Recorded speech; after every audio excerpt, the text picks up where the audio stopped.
Welcome back, friends. We're on day 28 of our Lenten journey, and we're still in John's Gospel. We're in John chapter 5 today, verses 1 through 15.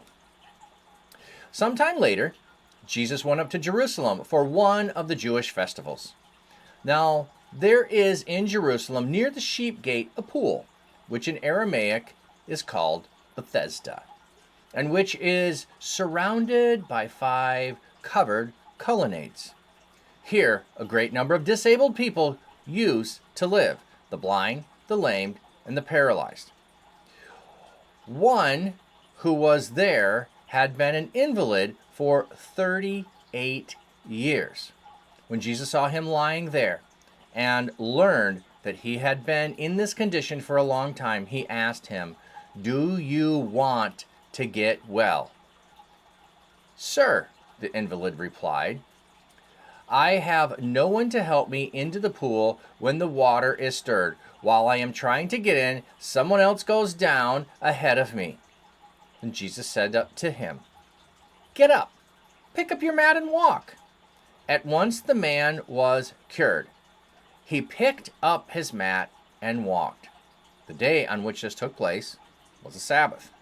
So the Jewish leaders said to the man who had been healed, "It is the Sabbath. The law forbids you to carry your mat." But he replied, "The man who made me well said to me, 'Pick up your mat and walk.'" So they asked him, "Who is this fellow who told you to pick it up and walk?" The man who was healed had no idea who it was, for Jesus had slipped away into the crowd that was there. Later, Jesus found him at the temple and said to him, "See, you are well again. Stop sinning, or something worse may happen to you." The man went away and told the Jewish leaders that it was Jesus who had made him well. Our Devo today is from Thaler.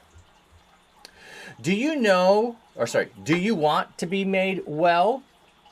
When I first read this account of Jesus' healing at Bethesda and run across the question that Jesus asked the crippled man, I thought, well, duh. The man has been ill for 38 years. But as usual, the question meant so much more than whether the man wanted to be physically well. He was asked if he was ready to be saved, ready to have his life turned around. It is interesting to note that the man did not seek out Jesus, and no mention is made of the man's faith when Jesus heals him. It seems this healing that occurred when Jesus tells the man to take up his bed and walk has 2 messages. First, the miracle was performed on the Sabbath. Carrying one's bed was labor, so the Jews stopped the man who was now guilty of breaking the law. They didn't ask him how he was healed or rejoice over the healing, but were critical of him breaking the law.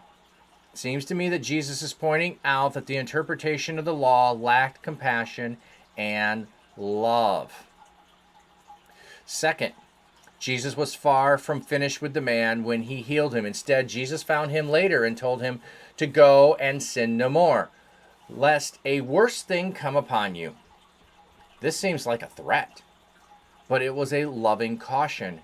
What could be worse than 38 years of illness? Jesus is referring to death, eternity without God.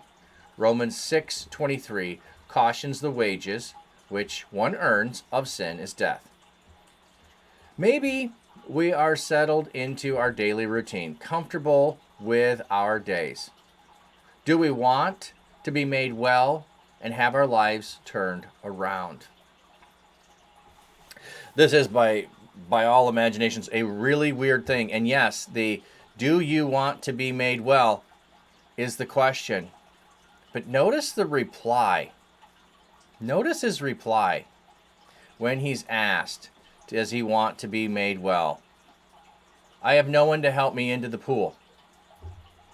He only sees one option of healing, and that option isn't Jesus.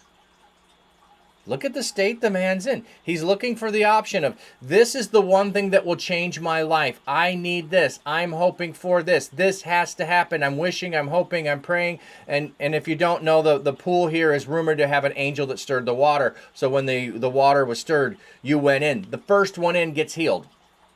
Everyone else, not so much. Not so much. So while I'm trying to get in, someone else goes down ahead of me. He's telling them the problem.